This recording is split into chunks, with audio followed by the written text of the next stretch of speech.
मुंबईतल्या घाटकोपरच्या इमारत दुर्घटनेची मुख्यमंत्र्यांनी गंभीर दखल घेतली आहे। या दुर्घटनेत 13 जणांचा मृत्यू झालाय तर 16 जणांना बाहेर काढण्यात यश आलंय तर अजून 8 ते 10 जण ढिगाऱ्याखाली अडकल्याची भीती व्यक्त करण्यात येते आहे। ढिगाऱ्याखाली 3 महिन्यांच्या बालिकेचाही मृतदेह सापडलाय तर तिची आई देखील बेपत्ता आहे। त्यामुळे दुर्घटनेत मृतांचा आकडा आणखी वाढण्याची शक्यता आहे। काही जखमींना राजावाडी रुग्णालयात उपचारासाठी दाखल करण्यात आलंय तर काहींना जवळच्या खासगी रुग्णालयामध्ये नेण्यात आलंय। घाटकोपरमधल्या दामोदर पार्क भागातल्या साई अपार्टमेंटमधील रहिवासी इमारत सकाळी 11:15च्या सुमारास कोसळली। सर्वात महत्त्वाचं म्हणजे ही इमारत धोकादायक नसल्याची माहिती महापालिका तसंच गृहनिर्माण मंत्री प्रकाश मेहता यांनीही दिली आहे। कल अगर वो भारतीय जनता पार्टी का होगा तो क्या आप ये चाहते हो कि उसे छोड़ दिया जाए? देखो, गलती करने वाले को कोई पार्टी नहीं होती, वो चाहे कोई भी करे। गलती करने वाले की एक ही पार्टी है, उसकी गलत पार्टी। हादसा के बारे में स्पेसिफिक तो नहीं बोल सकते, लेकिन डिलीवरी कंडीशन नहीं था, इनको कोई नोटिस नहीं थी। ग्राउंड फ्लोर पे हॉस्पिटल थी। लोग कहते हैं कि उनका रिनोवेशन चल रहा था। अब वो रिनोवेशन में कुछ अगर उस प्रकार का हुआ है क्या कि जिसके कारण ये बिल्डिंग सडनली कोलैप्स हुई। 12 फ्लैट में करीबन 55-60 लोग रहते थे। अजूनही कोणत्याही प्रकारचा तपास नाही। सध्या जे आतमध्ये अडकलेले आहेत त्यांना वाचवण्याला अग्रक्रम आहे, तो महत्त्वाचा विषय आहे। आणि म्हणून जी घटना घडली आहे, इमारत कोसळली आहे, ती दुर्दैवी आहे। मरम्मत का काम चल रहा था, बिना परमिशन के चल रहा था। इसके त्याची संपूर्ण चौकशी केली जाईल आणि कोणीही असू दे। कोपरमधील दुर्घटनेला इमारतीच्या तळमजल्यावरच्या रुग्णालयाचं बांधकामच जबाबदार असल्याचं आता पुढे आलंय। शिवसेनेचा स्थानिक पदाधिकारी सुनील शितप याचं हे रुग्णालय असल्याचं उघड झालंय। त्यानं विद्याकडे नावाच्या महिला डॉक्टरला हे रुग्णालय भाड्यानं चालवायला दिलं होतं। गेल्या 1.5 ते 2 वर्षांपासून हे हॉस्पिटल सुरू होतं, मात्र काही दिवसांपूर्वीच नूतनीकरण करताना आतले कॉलम तोडण्यात आले होते। सुनील सितपनं रुग्णालयात केलेल्या अंतर्गत बदलांना रहिवाशांनी विरोध दर्शवला होता। रहिवाशांनी केलेल्या विरोधाला न जुमानता सितपनं जबरदस्तीनं हे काम सुरू ठेवलं होतं, तसंच रहिवाशांना धमकावल्याचंही बोललं जातंय। या बांधकामामुळेच इमारत कोसळल्याचा आरोप रहिवाशांनीही केलाय। शिवसेना के उम्मीदवार यहाँ पे सुनील सितप है, जिनकी ये प्रॉपर्टी थी। ग्राउंड फ्लोर में उनकी हॉस्पिटल वो चला रहे थे और हॉस्पिटल चलाने के बाद आज वो गेस्ट हाउस चलाने जा रहे थे। तो ये सारी जिम्मेदारी सुनील सितप की है। उनके ऊपर मनुष्यवध का केस होना चाहिए, उनको अरेस्ट करना चाहिए, इसे हमारी मांग है। घाटकोपरमधल्या साई दर्शन इमारतीत ललित ठक यांनी 3 महिन्यांपूर्वी घर घेतलं, मात्र घरासह संसारही आजच्या दुर्घटनेमुळे त्यांच्या डोळ्यांदेखत उद्ध्वस्त झाला। पत्नी आणि मुलीचा त्यांच्यासमोरच अंत झाला तर आई अजूनही ढिगाऱ्याखाली अडकलेली आहे। त्यांचा 9 वर्षांचा मुलगा ट्युशनला गेल्यामुळे सुदैवानं बचावला। मी माझ्या घरातच होतो आणि घरात म्हणजे समजा रुटीन मुला 9:15 मी सोडून येतो आणि मग सोडून आलो आणि मी पण झोपलेलो। मला उठतो, आता उठून आंघोळ, आईने आवाज दिला, उठ बाबा आता किती वाजता उठशील आणि तू काय जाशील म्हणून उठलो, आंघोळ वगैरे केली आणि मग मी असा आरशाजवळ उभा होतो कपाटच्या आणि केसाचं विचारत होतो असा जाणवला धक्का मला की काय झालं। मग खालतून आवाज आला बिल्डिंगचा। जी कामं करत होती, जी अनलिगल कामं, ज्याचं काही परमिशन नव्हतं घेतलेलं BMCकडनं, ना सोसायटीमध्ये कुठलाही काही परमिशन नव्हतं घेतलेलं सुनील सितपनी, आणि सगळं काही अनलिगल केलेलं आहे। रेसिडेन्स होतं त्याला कमर्शियल केलं तर सगळ्या जागाही हडपाळल्या, दादागिरी केली। शेतकरी कर्जमाफीवरून विधिमंडळात विरोधक चांगलेच आक्रमक झाले। विधानसभा आणि विधान परिषदेत विरोधकांनी सरकारला धारेवर धरण्याचा प्रयत्न केला। यावेळी अजित पवारांनी शिवसेनेला थेट सत्ता स्थापनेची ऑफर दिली। एकत्र येऊन आकड्यांचं गणित जुळवू आणि शेतकऱ्यांना सरसकट कर्जमाफी देऊ असं अजित पवारांनी म्हटलं। मुंबई संकटात असताना महाराष्ट्र मदतीला धावतो, आता शेतकरी संकटात असताना मुंबईनं मदतीसाठी पुढे या असं आव्हान अजित पवारांनी दिलंय। तर यासाठी मुंबई महापालिकेनं आपल्या ठेवी द्याव्यात असं देखील आव्हान अजित पवारांनी शिवसेनेला दिलं। दुसरीकडे विधान परिषदेचे विरोधी पक्षनेते धनंजय मुंडेही सरकारवर बरसले। जुलै 2016 पासून आजपर्यंत जोपर्यंत पैसे त्या शेतकऱ्याच्या नावावर जमा होत नाही तोपर्यंत पुढच्या व्याजाचा निर्णय तुम्हाला सरकार म्हणून घ्यावाच लागणार। सन 2016-17 मध्ये थकबाकीत गेलेल्या शेतकऱ्यांची संख्या जास्त आहे, त्यांना कर्जमाफीचा फायदा मिळणार नाही। आता शिवसेना सांगते की 2017 पर्यंत कर्जमाफी दिली पाहिजे। तुम्ही आणा, तुम्ही 62, आम्ही 80-82, चला ठराव मंजूर करून टाकू, होऊन जाऊ दे। त्याच्यामध्ये आपण ठराव केल्यानंतर काय 145 मॅजिक फिगर झाली की काम झालं, पण आहे का तयारी?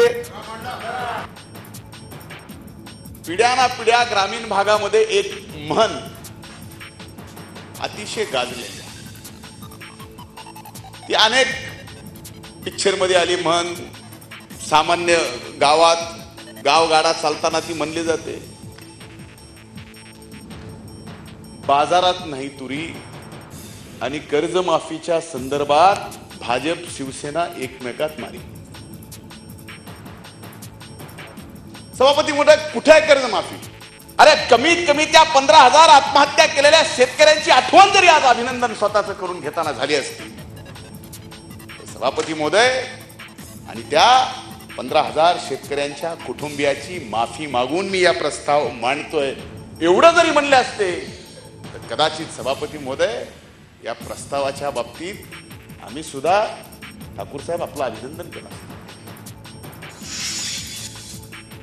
भाजप नेते एकनाथ खडसेंचा आक्रमक अवतार मंगळवारी विधानसभेत पाहायला मिळाला. सायबर क्राईमच्या मुद्द्यावरून गृहराज्यमंत्री रणजित पाटील यांच्याशी त्यांची जोरदार खडाजंगी झाली. सायबर क्राईमचा मी बळी आहे, दाऊदशी संबंध असल्याचे आरोप माझ्यावर झाले, पण हे आरोप बोगस निघाले असं सांगत खडसेंनी गृहराज्यमंत्र्यांना अडचणीत आणलं. विरोधकांनीही यावेळी खडसेंना साथ दिली. यासाठी आपला जो IT ऍक्ट आहे 2005चा, त्याच्यामध्ये काही रिफॉर्म्स करता येतील का अध्यक्ष महोदय, या बाबतीत निश्चितपणे सूचना घेतली गेलेली अध्यक्ष महोदय. आपण त्या बाबतीतलं एक काम चालू केलेलं सुद्धा आहे अध्यक्ष महोदय सरकारने. फक्त त्याच्याबद्दल जी काही असतील एक्सपर्ट्स IT, आता ह्याच्यामध्ये DIT म्हणजे हा सगळा जर आपल्याला करायचा असेल तर या सगळ्यांचं इंटरनेट आणि याचा सगळ्यांचं इंटरलिंकिंग करायचं असेल तर कुठेतरी याच्यामध्ये सिक्रेसी सुद्धा मेंटेन राहिली पाहिजे अध्यक्ष महोदय. म्हणून याचा कॉल घेताना अतिशय विचार करून याच्यात ऍक्ट करण्यामध्ये जी काही सूचना आलेली आहे ती निश्चितपणे केली जाईल. महोदय, मंत्री महोदयांचं उत्तर या संदर्भामध्ये असमाधानकारक. त्यांनी विचारलंय की कन्व्हिक्शन किती झाले, त्या संदर्भामध्ये त्यांच्याकडनं स्पष्टपणे उत्तर आलं नाही. अध्यक्ष महोदय, मी आपल्या सभागृहाच्या निदर्शनास आणू इच्छितो की याचा सफर झालेला मी माणूस आहे. कुण्यातरी त्या मनीष भंगाळे नावाने दाऊदच्या बायकोशी माझा संबंध जोडला आणि त्यामुळे मला या ठिकाणी राज्यभरात देशभरामध्ये बदनामी सहन करू लागली. आणि आजही या संदर्भामध्ये राज्य सरकारचे कायदे तोकडे असल्यामुळे तो आरोपी पकडला, परंतु राज्य सरकारचा कायदा नसल्यामुळे तो जामीनवर सुटला. खासदार उदयनराजे भोसलेंना सातारा जिल्हा सत्र न्यायालयानं जामीन मंजूर केला आहे. 50,000 रुपयांच्या जात मुसलक्यावर हा जामीन देण्यात आला. एका उद्योजकाकडून खंडणी मागितल्याप्रकरणी त्यांना अटक करण्यात आली होती. या प्रकरणी आज सकाळीच उदयनराजे भोसले स्वतः पोलीस ठाण्यात हजर झाले. अटकेनंतर त्यांना कोर्टात हजर करण्यात आलं. कोर्टानं उदयनराजेंना 2 दिवसांची न्यायालयीन कोठडीही दिली होती. उदयनराजेंना अटक झाल्यानंतर साताऱ्यात उत्स्फूर्त बंद पुकारण्यात आला. या प्रकरणाचे विधानसभेतही पडसाद उमटले. कायदा हातात घेऊ नये, असा संयम राखावा असं आवाहन खासदार भोसले यांनी कार्यकर्त्यांना केलं. ज्या छत्रपती शिवाजी महाराजांचं नाव घेऊन आपण राज्य करतो त्यांचे अध्यक्ष महाराज थेट वंशज यांना खोट्या गुन्ह्यामध्ये या ठिकाणी अटक झालेली आहे. अध्यक्ष महाराज, खासदार उदय महाराजांची जर पार्श्वभूमी पाहिली तर ते असं करू शकत नाहीत. आणि म्हणून अध्यक्ष महाराज, ही चुकीची अटक आहे. या चुकीच्या अटकेची सरकारने फेर चौकशी करावी आणि अशा पद्धतीनं जो खोटा गुन्हा, चुकीचा गुन्हा माननीय महाराज साहेबांवर दाखल झालेला आहे तो तात्काळ रद्द करा आणि या पद्धतीनं जी चुकीची कारवाई या ठिकाणी होते आहे ती कारवाई थांबवा. दरम्यान खासदार उदयनराजे यांना अटक केल्यानंतर उदयनराजे समर्थक आक्रमक झाले होते. बीडमध्ये 2 एसटी बसेसवर दगडफेक करण्यात आली. या प्रकरणी 4 जणांना अटक करण्यात आली. तर सातारा बस स्थानकात जाऊन दहशत माजवण्याचा प्रयत्नही करण्यात आला, मात्र पोलिसांनी त्यांना अटकाव केला. सातारा शहरालगत असलेल्या सातारा फलटण रस्त्यावर रास्ता रोको करण्यात आला होता. त्यानंतर मात्र सातारा शहरासह जिल्ह्यात मोठा पोलीस बंदोबस्त ठेवण्यात आला. नंतर मात्र उदयनराजे यांना जामीन मंजूर झाल्यावर कार्यकर्त्यांनी जल्लोष केला.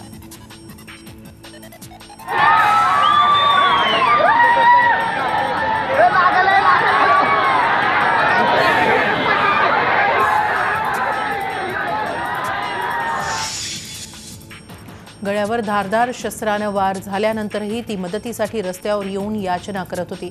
मात्र लोक मदतीऐवजी तिचा मोबाईल व्हिडिओ घेण्यात व्यस्त होते. ही धक्कादायक घटना घडली 23 जुलै रोजी नांदेड जिल्ह्यातील भोकर तालुक्यात. पूजा वर्षेवार असं या तरुणीचं नाव आहे. काही महिन्यांपूर्वी पूजाचा विवाह भोकरमधील एका तरुणाशी लावून देण्यात आला होता. पण पूजाचे गोविंद कराळे नामक युवकाशी प्रेमसंबंध होते, त्यामुळे पूजा गोविंदसोबत पळून गेली होती. याचा राग पूजाचा भाऊ दिगंबर दासरेच्या मनात होता. त्यानं धारदार शस्त्रानं दोघांवर वार केले. गोविंद कराळेचा जागीच मृत्यू झाला, पण पूजा जिवंत होती. पूजा स्वतःच शेतातून जवळील रोडवर आली. रस्त्यावर आल्यावर ती खाली पडली. पूजा मदतीची याचना करत असल्याचे व्हिडिओ दिसत आहेत. स्वतः पूजा उठून रस्त्याच्या कडेला येऊन बसल्याचंही दिसतंय, पण तिला मदत करण्याऐवजी रस्त्यावरून येणारे जाणारे मोबाईलमध्ये फोटो आणि शूटिंग करण्यात व्यस्त होते. हा व्हिडिओ आता व्हायरल झालाय. पूजा जवळपास तासाभराहून अधिक वेळ जिवंत होती. तिला वेळीच मदत मिळाली असती तर कदाचित ती वाचली असती अशी चर्चा आता होती. चंद्रपूर शहराच्या नगिनाबाग या लोकवस्तीत असलेल्या ध्वनी अपार्टमेंट इमारतीत वेश्या व्यवसाय सुरू असल्याची माहिती पोलिसांना मिळाली. या माहितीच्या आधारे पोलिसांनी सापळा रचून बनावट ग्राहकाला पाठवलं आणि त्यानंतर ठरलेल्या वेळी संपूर्ण ताफ्यासह इमारतीतील एका सदनिकेवर धाड घातली. या सदनिकेत राणी मेश्राम नावाची महिला सेक्स रॅकेट चालवत असल्याचं उघड झालं. या सदनिकेत 3 अल्पवयीन मुलींसह दलाल आणि राणी मेश्रामला अटक करून त्यांच्यावर पेटा कायद्याअंतर्गत गुन्हा दाखल करण्यात आला. गोंदिया जिल्हा परिषदेअंतर्गत येणाऱ्या पाणीपुरवठा विभागातील एका कनिष्ठ अभियंत्याला तब्बल 25,000 रुपयांची लाच घेताना भंडारा लाचलुचपत विभागानं अटक केली आहे. तर तिरोडा तालुक्यात झालेल्या विविध कामांच्या अनुषंगाने खासगी कंत्राटदाराला त्याचे उर्वरित बिल काढणं होतं. मात्र बिलाची भक्कम रक्कम पाहता जिल्हा परिषद येथील कनिष्ठ अभियंता राजेंद्र कुमार सद्देवे यांनी संबंधित कंत्राटदाराला तब्बल 3.5 लाखांची मागणी केली होती. मात्र तक्रारकर्त्यांची लाच देण्याची मुळीच इच्छा नसल्यानं त्यांनी याची तक्रार भंडारा येथील लाचलुचपत विभागाला केली. तर लाचलुचपत विभागानं सापळा रचून आरोपी कनिष्ठ अभियंता राजेंद्र कुमार सद्देवेला 25,000ची लाच घेताना रंगेहात अटक केली. एकंदरीतच झालेल्या कारवाईमुळे गोंदिया जिल्हा परिषदेचा भोंगळ कारभार पुन्हा एकदा चव्हाट्यावर आलाय. राज्याचे ऊर्जा मंत्री चंद्रशेखर बावनकुळे एकीकडे राज्यात अतिरिक्त वीज उपलब्ध असल्याचा दावा करतात, तर दुसरीकडे लातूर जिल्ह्यातील पानगाव येथील विद्यार्थी पहाटे 4 वाजल्यापासून होणाऱ्या भारनियमनाविरोधात रस्त्यावर उतरून आंदोलन करू लागलेत. रेणापूर तालुक्यातील 25,000हून अधिक लोकसंख्या असलेल्या पानगावमध्ये पहाटे 4 वाजल्यापासून 3 तासांचं लोड शेडिंग सुरू होतं. ते पूर्ण दिवसभरात 7 ते 8 तास चालतं. त्यामुळे गेल्या अनेक महिन्यांपासून पानगावच्या ग्रामस्थांना याचा त्रास सहन करावा लागतोय. एसटी बस सेवा पूर्ववत सुरू करण्याच्या मागणीसाठी नांदेड जिल्ह्यातील उमरी तालुक्यातील विद्यार्थ्यांनी तहसील कार्यालयात शाळा भरवली. उमरी तालुक्यातील मोखंडी येथील विद्यार्थ्यांना शाळेसाठी चुराटी इथं जावं लागतं, पण पावसाळ्यात रस्ता खराब झाल्यानं एसटी बस सेवा बंद करण्यात आली. परिणामी विद्यार्थ्यांची शाळाच बंद झाली आहे. या आंदोलनामुळे तहसीलदार सुरेखा स्वामी यांनी तत्काळ बांधकाम विभाग आणि परिवहन महामंडळाच्या अधिकाऱ्यांशी फोनवरून संपर्क केला. त्यावर एसटी बस सेवा पूर्ववत सुरू होणार असल्याची प्रतिक्रिया तहसीलदारांनी दिली. शाळा सुरू होऊन महिना उलटला तरी देखील जिल्हा परिषद शाळेच्या विद्यार्थ्यांना अद्याप गणवेश मिळालेले नाहीत. नांदेड जिल्ह्यातही अशीच परिस्थिती आहे. नवीन धोरणानुसार प्रत्येक विद्यार्थ्याच्या नावानं काढलेल्या बँक खात्यात ही रक्कम जमा होणार आहे, पण शून्य ठेवीवर विद्यार्थ्यांचं बँक खातं काढण्यासच अडचणी येत आहेत. परिणामी विद्यार्थ्यांना नवीन गणवेश मिळू शकलेले नाहीत. नांदेड जिल्ह्यात एकूण 1,60,000 पात्र विद्यार्थी संख्या आहे. त्यासाठी 6,41,40,00,000 रुपयांची तरतूद आहे. पण बँक खातं उघडण्यासाठी नकार देत असल्यानं अडचण निर्माण झाली आहे. काही विद्यार्थी जुनेच गणवेश घालून शाळेत हजेरी लावत आहेत, तर असंख्य विद्यार्थी गणवेशाविना उपस्थित राहत आहेत. विद्यार्थ्यांचं खातं उघडण्यासाठी अडचणी येत असल्याचं मुख्याध्यापकांनी सांगितलंय. राज्यात डोमिसाईल सर्टिफिकेटवरून कुठलाही घोटाळा नसल्याचा दावा वैद्यकीय संचालक डॉक्टर प्रवीण शिंगारे यांनी केलाय. राज्याबाहेरच्या 750 विद्यार्थ्यांना डोमिसाईलच्या कारणावरून अपात्र ठरवण्यात आल्याची माहिती त्यांनी झी24 तासला दिली आहे. वैद्यकीय संचालनालयाकडे एकही बोगस डोमिसाईल नसल्याचं शिंगारेंनी स्पष्ट केलंय. औरंगाबाद खंडपीठाच्या निर्णयालाही आव्हान देणार असल्याचं वैद्यकीय संचालकांनी सांगितलं. दरम्यान आजची यादी 2 दिवसानंतर जाहीर करणार असल्याचं त्यांनी स्पष्ट केलं. वैद्यकीय अभ्यासक्रमासाठी राज्याच्या कोट्यातून प्रवेश मिळवण्यासाठी खोटी डोमिसाईल सर्टिफिकेट सादर करण्यात आल्याचा आरोप होतोय. हा घोटाळा मध्य प्रदेशातील व्यापक घोटाळ्यापेक्षाही मोठा असल्याचा दावा झाला. आता प्रथमच या प्रकरणी वैद्यकीय संचालकांनी आपली बाजू झी24 तासकडे मांडली. अंगणवाडी कर्मचारी सभेच्या वतीनं रत्नागिरीत अंगणवाडी सेविकांचा मोर्चा काढण्यात आला. हजारो अंगणवाडी सेविका यामध्ये सहभागी झाल्या होत्या. आपल्या विविध मागण्यांसाठी हा मोर्चा काढण्यात आला होता. मुख्य मागणी म्हणजे अंगणवाडी सेविकांना वेतन वाढ मिळावी, यासाठी हा मोर्चा काढण्यात आला होता. जिल्हाभरातून अंगणवाडी सेविका या मोर्चात सहभागी झाल्या होत्या. जिल्हा परिषदेच्या मुख्य कार्यकारी अधिकाऱ्यांना निवेदन देण्यात आलं. बेकायदा फी वाढ केल्यामुळे पुण्यातील ज्ञानगंगा शाळेला शिक्षण उपसंचालकांनी नोटीस बजावली आहे. त्यामुळे गेल्या वर्षभरापासून सुरू असणाऱ्या पालकांच्या लढ्याला जरी यश आलं असलं तरी शाळेनं मात्र शासनाची नोटीस अमान्य करत आपली मनमानी सुरूच ठेवली आहे. त्यामुळे शिक्षण खात्यालाही न जुमानणाऱ्या संस्थाचालकांवर कुणाचा वरदहस्त आहे असा प्रश्न विचारला जातोय. रिपब्लिकन पार्टी ऑफ इंडियाच्या आठवले गटाच्या वतीनं पुण्यामध्ये आंदोलन करण्यात आलं. मागासवर्गीय महामंडळाची कर्ज माफ करावीत, तसंच मागासवर्गीय विद्यार्थ्यांना रखडलेली शिष्यवृत्ती मिळावी, या मागण्यांसाठी हे आंदोलन करण्यात आलं. विभागीय आयुक्त कार्यालयावर हे आंदोलन करण्यात आलं. विविध मागासवर्गीय महामंडळांची सुमारे 650 कोटी रुपयांची कर्ज थकीत आहेत. शेतकरी कर्जमाफीप्रमाणेच ही कर्ज माफ करावीत अशी आरपीआयच्या वतीनं मागणी करण्यात आली आहे. वर्धा बस स्थानकात असलेले आंब्याचं झाड आज सकाळी अचानक कोसळून पडलं. सकाळची वेळ असल्यानं बस स्थानकात गर्दी देखील असते. ज्या ठिकाणी हे झाड पडलं त्याला लागूनच नागपूरकडे जाणाऱ्या बसेस सुटतात. मात्र ही घटना ज्यावेळी घडली त्यावेळी बस नसल्यानं प्रवासी देखील नव्हते, त्यामुळे एक मोठा अनर्थ टळला.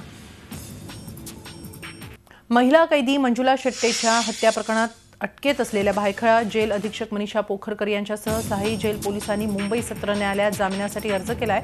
या अर्जावर मुंबई सत्र न्यायालयात 4 ऑगस्ट रोजी सुनावणी ठेवण्यात आली आहे. मात्र कोणत्या कारणांवर आधारित आरोपी मनीषा पोखरकर, बिंदू नाईकवडे, वसीमा शेख, शीतल शेगावकर, सुरेखा गोळवे आणि आरती शिंगणे या 6 जेल पोलिसांनी जामिनासाठी अर्ज केला हे मात्र स्पष्ट झालेलं नाहीये. डोंबिवलीत शिवसेनेला घरचा आहेर मिळालाय. फेरीवाल्यांच्या प्रश्नावर वारंवार आंदोलन आणि उपोषण करणारे शिवसेनेचे ज्येष्ठ नगरसेवक, माजी स्थायी समिती सभापती वामन म्हात्रे यांनी पक्षाला वैतागून राजीनामा दिला. त्यांनी प्रशासन आणि सत्ताधारी शिवसेनेवर गंभीर आरोप केले. प्रशासनाच्या भ्रष्ट कारभारामुळे टक्केवारी आणि सिंडिकेट रिंगमुळे केडीएमसी म्हणजे भ्रष्टाचाराची बजबजपुरी झाल्याचा आरोपही म्हात्रेंनी केलाय. स्टेशन परिसरातल्या फेरीवाल्यांना हटवण्यासाठी म्हात्रेंनी उपोषण केलं होतं. फेरीवाल्यांना हटवण्याचं सोडून सत्ताधारी पक्षाचे नगरसेवक अधिकाऱ्यांकडून हप्ते घेऊन आपला आवाज दाबत असल्याचा आरोपही त्यांनी केलाय. भ्रष्टाचार आणि टक्केवारीमुळे 15-20 लाखांचं काम 50-60 लाखांवर जातं. ही सगळी महापालिका भ्रष्टाचाराने पूर्ण पोखरलेली आहे. हिच्यावर सत्ताधारी पक्षाचा कुठलाही अंकुश राहिलेला नाही. माहितीच्या अधिकारात माहिती मागूनही अधिकारी हे लोकप्रतिनिधीला देत नाही. एक प्रश्न महासभेत मला मांडू दिले जात नाही, माझा आवाज बंद केला जातो. एक प्रसंगी तर मला म्हणजे रडेपर्यंत माझ्यावरती वेळ येते. तर मग अशा सत्ता आपल्या आता असताना जर आपला अंकुश नसेल तर ती सत्ता काय कामाची आहे? आणि त्या पदावर नगरसेवक म्हणून राहण्यात मला काय अर्थ आहे? कल्याणच्या कारागृहातून पळालेल्या दोघा कैद्यांनी आता बाहेर येऊन धुमाकूळ घालायला सुरुवात केली. रविवारी सकाळी हे दोघे कैदी भर दिवसा पळाले. बाहेर आल्यावर त्यांनी सरवली MIDC रस्त्यावर दोघांना झोडपून लुटलं. डेव्हिड मुरगेश देवेंद्रम आणि मणिकांतम सिल्वराज नाडर अशी पळालेल्या 2 कैद्यांची नावं असून या दोघांनाही 15 वर्ष जन्मठेपेची शिक्षा ठोठावण्यात आली आहे. तुरुंगातून पळाल्यानंतर त्यांनी सर्वात प्रथम कल्याण भिवंडी मार्गालगत असलेल्या सरवली MIDCत घुसून एका दुचाकीस्वाराला झोडपून लुटलं. हातातील मोबाईल आणि दुचाकी हिसकावून दरोडेखोरांनी पळ काढला. ही दुखली पनवेलच्या दिशेनं पसार झाली. पनवेल नजीक त्यांनी एका स्कोडा गाडी चालकास धमकावून झोडपलं आणि त्याच्या ताब्यातील स्कोडा गाडीही हिसकावून घेतली.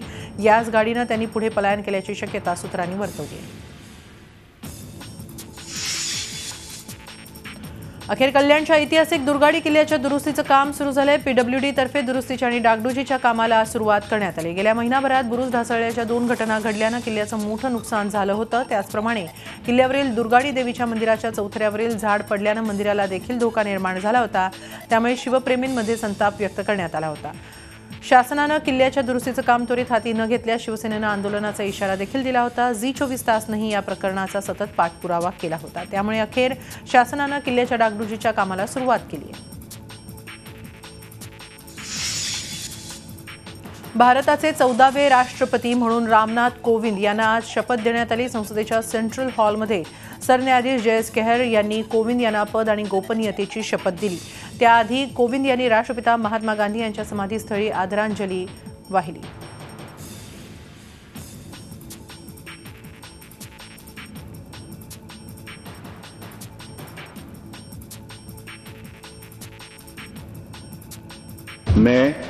मैं ईश्वर की शपथ लेता हूं कि रामनाथ कोविंद ईश्वर की शपथ लेता हूं कि मैं श्रद्धापूर्वक भारत के राष्ट्रपति के पद का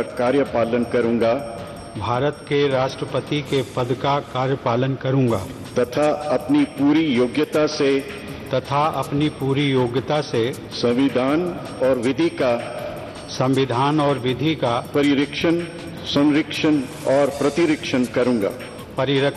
संरक्षण और प्रतिरक्षण करूंगा और मैं भारत की जनता